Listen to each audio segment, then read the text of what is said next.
این ساکنان چند شب است که اینجا جمع می آیند تا به ساختمان بلند آشیانه در نزد منزلشان اعتراض کنند. آنها از آن شکایت دارند که شرکت ساختمانی بدون رضایت آنها درختزار نزد منزلشان را ویران می کند. من 30 سال بود ساکنی همین محله.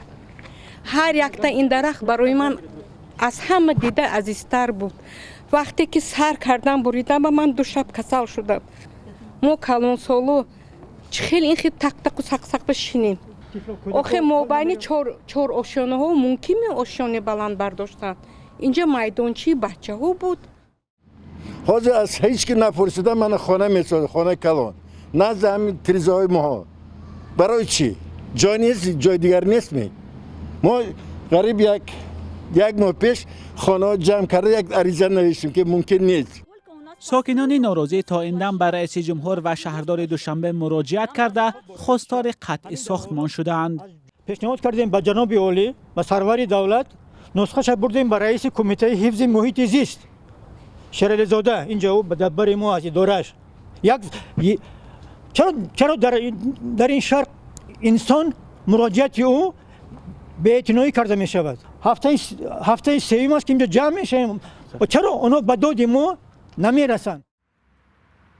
در اداره معماری شهردار دوشنبه به رادیو آزادی گفتند شکایت ساکنان در این باره بی اساس است، چون شرکت فرهاد وحدت موظف شده است که در برابر ساختن بنا برای ساکنان 2 میدانچه تفریحی و توقفگاه بنیاد کند.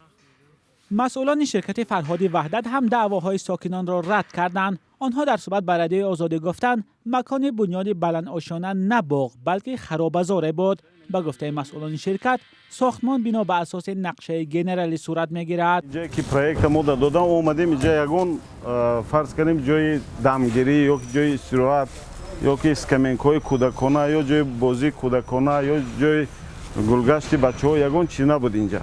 نه درختای 100 ساله شدگی 70 ساله شدگی درختای ایستاده. شما اینا قضاوت کنه که یک تاش یک پیاله و یک کس ریختگی نیست. امروز خودش ما تهمت میکنه که درختای کنده ایستاده درختها. ساختمان بناهای بلند آشیانه سالهای اخیر در دوشنبه بیشتر شده است. فروش منزل یکی از تجارت‌های سردرآمد در پایتخت تاجیکستان گفته می شود. هرچند بعضی از ساختمان‌ها ناراضگی ساکنان را در پی داشت، برخی از ساکنان میگویند شرکت‌ها هنگام ساختمان بیشتر منفعت‌های خود را به نظر می‌گیرند، اما شرکت‌های ساختمانی میگویند بنیاد همه بلند آشیانه‌ها بعد آموزش لایحه و تنها با اجازه مقامات صورت می‌گیرد. مولا رجب یوسفی، شهلای عبدالله، آزادی دوشنبه.